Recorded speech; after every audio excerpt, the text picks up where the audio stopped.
Hi guys, what's up and welcome back to my channel. मैं Seekha, welcome back to Seekha's makeover. आज मैं करने वाली हूँ ट्रेडिशनल पंजाबी लुक और आईज जो मैं कर रही हूँ ये है टर्कोइज ब्लैक स्मोकी आईज में करूँगी, क्योंकि मैंने टर्कोइज कलर के कपड़े पहन रखा है तो इसलिए मैं टर्कोइज स्मोकी लुक करूँगी। तो चलिए स्टार्ट करते हैं मेकअप को। तो सबसे पहले मैं हाइड्रेटिंग स्प्रे यूज़ कर रही हूँ फेसेस कनाडा की, और उसके बाद मैं यूज़ करूँगी बायोटिक की मॉइस्चराइज़र। ये मॉइस्चराइज़र बहुत अच्छी मॉइस्चराइज़र है। ऑल स्किन टाइप, आप किसी भी स्किन के हो आप इसे यूज़ कर सकते हो। बहुत ही अच्छी मॉइस्चराइज़र है। इसे अच्छे से अप्लाई कर लूँगी पूरे फेस पे। आपको मॉइस्चराइज़र अप्लाई करने के बाद अच्छे से थोड़ा सा मसाज कर लेना होता है। उसके बाद मैं यूज़ कर रही हूँ फॉरएवर 52 की गोल्ड वाटर। अब आप यहाँ पे सीरम भी यूज़ कर सकते हो। अगर आपकी स्किन बहुत ड्राई है तो आप ऑयल्स भी यूज़ कर सकते हो। इसे अप्लाई करने के बाद फेस में अच्छे से रब कर लेना है। ये क्या है, आपकी स्किन में बहुत अच्छी रेडियंस देता है। एक ड्यूई लुक आती है जो विंटर में बहुत अच्छी लगती है। उसके बाद एक अच्छी प्राइमर आपको यूज़ करना ही चाहिए, क्योंकि आप अगर प्राइमर यूज़ करोगे अच्छा तो आपका मेकअप जो है लॉन्ग लास्टिंग होगा। प्राइमर मेकअप को होल्ड करता है, इसलिए हम प्राइमर को यूज़ करते हैं। और हमेशा प्राइमर को टी जोन पे ज़्यादा यूज़ करें, क्योंकि मेरी स्किन ऑयली है। और अगर आपकी स्किन ड्राई है तो आप किसी भी मॉइस्चराइजिंग प्राइमर का यूज़ कर सकते हो। अब मैं यूज़ कर रही हूँ कलर करेक्टर करूँगी अपने फेस में, क्योंकि मैं आप देख सकते हो यहाँ पे मेरे फेस में बहुत ज़्यादा डार्क सर्कल है और फिर थोड़ी सी पिगमेंटेशन भी है, तो मैं वो सबको हाइड करूँगी। और उसके लिए आप चाहे तो ऑरेंज करेक्टर यूज़ कर लो। उसके बाद आप उसे न्यूट्रलाइज़ करना होगा आपको किसी भी डार्कर शेड से। मैं यहाँ पे न्यूट्रलाइजिंग को स्किप करके मैं सीधा क्या करूँगी, अपने फेस से अपने स्किन टोन से 2 टोन डार्कर शेड को पिक करूँगी और फटाफट उसे अप्लाई कर लूँगी। आप चाहो तो ऑरेंज भी लगा सकते हो अगर बहुत ज़्यादा पिगमेंटेशन है तो। कंसीलर से फ्रेंड्स आपके फेस के सारे पिगमेंटेशन, डार्क सर्कल, जो भी अनइवननेस है जो होती है स्किन में, वो सारी छिप जाती है। जैसे कि आपने पहले देखा होगा मेरे आईज़ के पास बहुत ज़्यादा डार्क सर्कल दिख रही थी, जो कि अब हाइड हो चुकी है। अगर मैं इसी की कलर करेक्टर या फिर कंसीलिंग नहीं करती, मैं अगर डायरेक्ट फाउंडेशन लगाती तो हो सकता था कि मेरा फाउंडेशन जो है वो काला पड़ जाता। कुछ देर बाद आपका फेस काला पड़ जाता है। इसलिए कंसीलिंग और करेक्टिंग जो है बहुत इंपॉर्टेंट स्टेप है। आपको इसे अच्छे से करना चाहिए। जो भी टैनिंग है, जो भी पिगमेंटेशन है, सभी को छुपाने के लिए, हाइड करने के लिए आपको कंसीलिंग करना बहुत ज़रूरी है। और अब मैं यूज़ कर रही हूँ फॉरएवर 52 की फाउंडेशन। एक है प्रो आर्टिस्ट जिसकी शेड है कस्टर्ड, और एक है अल्ट्रा डेफिनेशन जिसकी शेड है 015। दोनों को मिक्स कर लूँगी, क्योंकि एक शेड मेरी स्किन के लिए लाइट है और दूसरी शेड जो है मेरी स्किन के लिए डार्क है।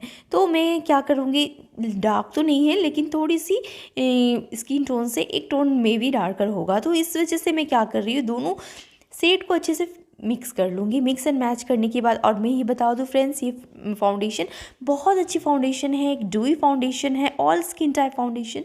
आप किसी भी स्किन की हो, ड्राई, ऑयली, आप इसे यूज़ कर सकते हो। बहुत ही अच्छी फाउंडेशन है।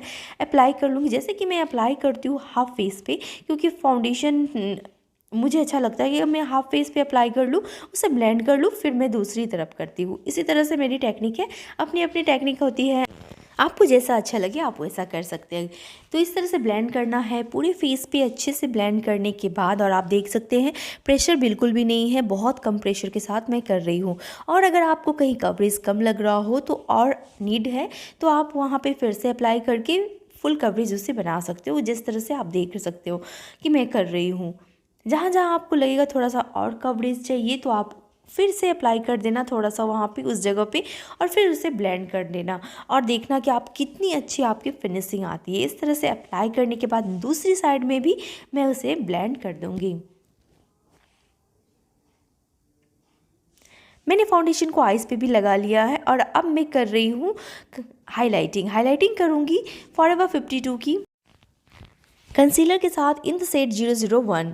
और इसे इस तरह से हाइलाइटिंग एरिया पे इस तरह से हम लोग हाइलाइटिंग करते हैं, जो कि हमारी टी जोन होती है उसे हम थोड़ा सा हाइलाइटेड दिखाना होता है। पिक्सेस बहुत अच्छी आती है अगर आप इस तरह से हाईलाइट करके मेकअप करते हो तो। और हाइलाइटिंग करने के बाद हम उसे ब्लेंडर से ब्लेंड कर देंगे कुछ इस तरह से। बहुत हल्के हाथों से आपको ब्लेंड करना होगा। और ब्लेंडिंग के टाइम प्रेशर बहुत लाइट होनी चाहिए आपके हाथों में। आप देख सकते हो मेरी ब्लेंडिंग किस तरह से हो रही है, मोशन क्या है। हाइलाइटिंग करने के लिए हम लोग हमेशा अपने स्किन टोन से लाइटर टोन को चूज़ करते हैं। अगर आपकी स्किन टोन डार्क है तो आप अपने स्किन टोन से थोड़ा सा लाइटर टोन को चूज़ करेंगे। बहुत ज़्यादा लाइट टोन भी नहीं चूज़ करना है, बस 1 या 2 शेड लाइटर आपको चूज़ करना है और उससे आपको हाइलाइटिंग करनी है। कुछ इस तरह से हाइलाइटिंग करने के बाद आप देख सकते हैं फेस लिफ्टेड लगती है और पिक्चर्स भी बहुत अच्छी आती हैं। जनरली जब हम हैवी लुक करते हैं तो फेस में हाइलाइटिंग करना ज़रूरी होता है। अगर आपकी फीचर्स बहुत ही उभरी हुई है तो आप इसे स्किप कर भी सकते हो। इस तरह से अच्छे से उसे सेट कर लेंगे और पाउडर करने से पहले अच्छे से आपको अंडर आइज़ को सेट करना चाहिए। उसके बाद ही आपको इस तरह से, अगर आप लूज़ पाउडर यूज़ करते हो तो आप लूज़ भी कर सकते हो। और मैं यहाँ पे फॉर्मूला 52 की कॉम्पैक्ट यूज़ कर रही हूँ। पहले मैंने सेटिंग किया था अंडर आइज़, उसके बाद में लूज़ ये पाउडर से सेट कर रही हूँ इस तरह से। अगर आप क्रीज़ बनी हुई आइज़ में ही बिना सेट किए हुए पाउडर लगाओगे तो आपकी आइज़ के अंडर में क्रीज़ बन जाएगी, उसी से बहुत गंदी दिखती है। इस वजह से पहले आप पॉप से या फिर किसी चीज़ से सेट कर लेना, उसके बाद पाउडर कर सकते हो। और अब मैं यूज़ कर रही हूँ सुगर की contour highlighting and blush palette, जो कि बहुत ही अच्छी पैलेट है। मैंने फ़र्स्ट टाइम यूज़ की, मुझे आइडिया नहीं था इतनी पिगमेंटेड होगी। ब्लश की जो शेड है वो भी बहुत परफेक्ट है, एक बहुत ही न्यूट्रल शेड में है। और जो हाइलाइटिंग है वो तो ओ माय गॉड, आप जब यूज़ करोगे तो आपको पता चल जाएगा। It's very very nice palette. आप अगर आप बिगिनर्स हो तो आप इसे डेफिनेटली रखना। मैंने लेट कर दिया अपने वैनिटी में इसे शामिल करने, लेकिन आप पहले ही कर लेना क्योंकि ये बहुत अच्छी पैलेट है। और फिर कंटूरिंग कर लूँगी इस तरह से। कंटूरिंग करने के बाद अपने नोज़ को भी इस तरह से कंटूरिंग करना है। अगर आपकी नोज़ मोटी है तो मेरी तरह, तो आप पतली दिखा सकते हो कुछ इस तरह से। और देख सकते हो आपकी नोज़ कंटूरिंग से कितना ज़्यादा फ़र्क पड़ता है। और आप देखो कि नोज़ कितनी अच्छी लग रही है अब देखने में। उसके बाद जो है मैं यूज़ कर लूँगी ब्लश, जो कि बहुत अच्छी है। इसकी ब्लश लाइक ब्राउन पीची टोन में है और ये बहुत ही अच्छी दिखती है। अगर आप इसे सामने से देखते हो तो बहुत ही अच्छी दिखती है। मुझे तो बहुत पसंद आई और डेफ़िनेटली आपको भी बहुत पसंद आएगी।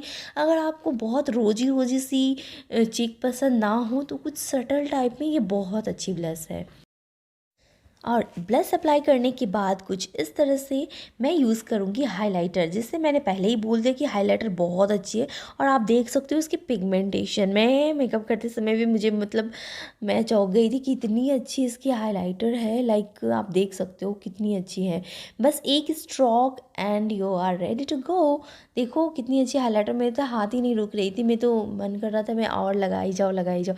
लाइक हाइलाइटर तो किसको पसंद नहीं होता है ना। Highlighter is the best part of every girls makeup. सभी को तो हाइलाइटिंग बहुत ही पसंद होगी, आई एम श्योर। फिर इस तरह से हाइलाइटिंग करने के बाद, हाइलाइटिंग जनरली हम अपने चीक बोन पे, नोज़ ब्रीज पे और लिप्स के ऊपर नीचे करते हैं, लिप्स पे भी करते हैं। उससे क्या होता है, बहुत अच्छी आपको एक शेप मिल जाती है, आपके लिपस्टिक में बहुत ही अच्छी साइन आती है अगर हाइलाइटेड लिप्स हो तो। और फिर इस तरह से फोरहेड पे भी हाइलाइटिंग करना है।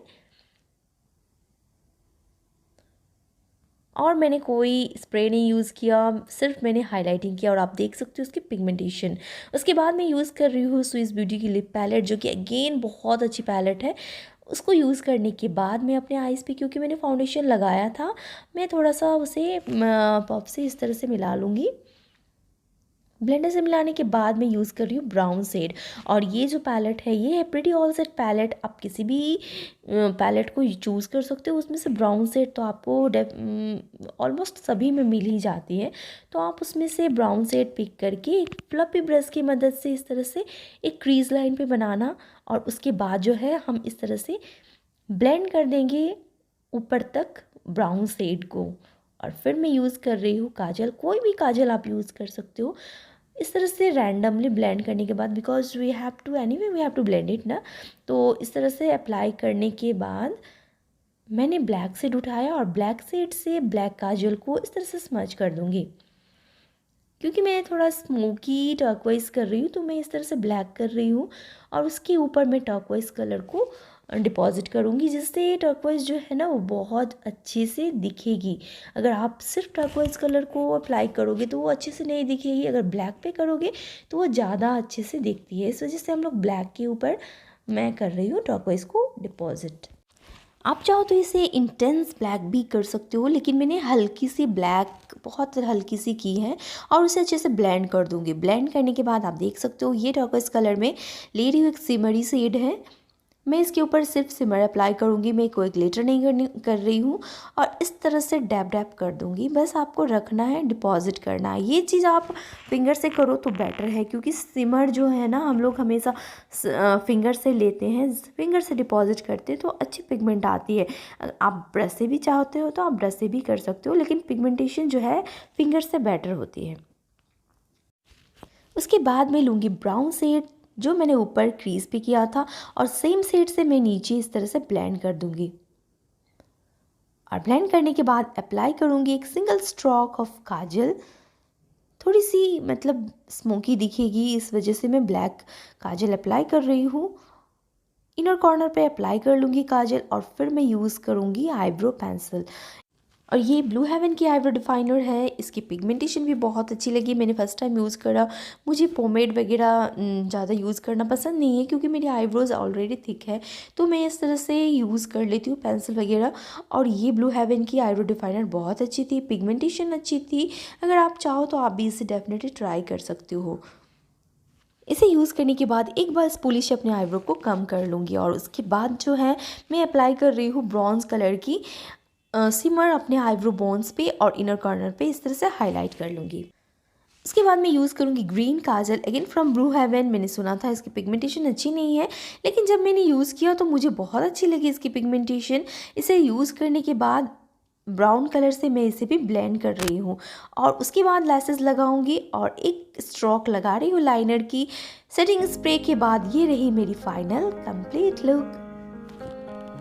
तो ये थी my version of traditional Punjabi makeup look, डूई makeup look, specially for winters. तो किस तरह से हम मेकअप करते हैं विंटर्स में, कौन सा स्टेप में क्या यूज़ करते हैं, कौन सा स्किन पे कौन से प्रोडक्ट्स चाहती हैं, ये मैंने सब आपको क्लियरली बताया। Hope you guys like this video. अगर पसंद आई हो तो चैनल को सब्सक्राइब कर देना, लाइक कर देना। मिलती हूँ नेक्स्ट वीडियो में, तब तक के लिए bye bye, take care and जय माता दी फ्रेंड्स।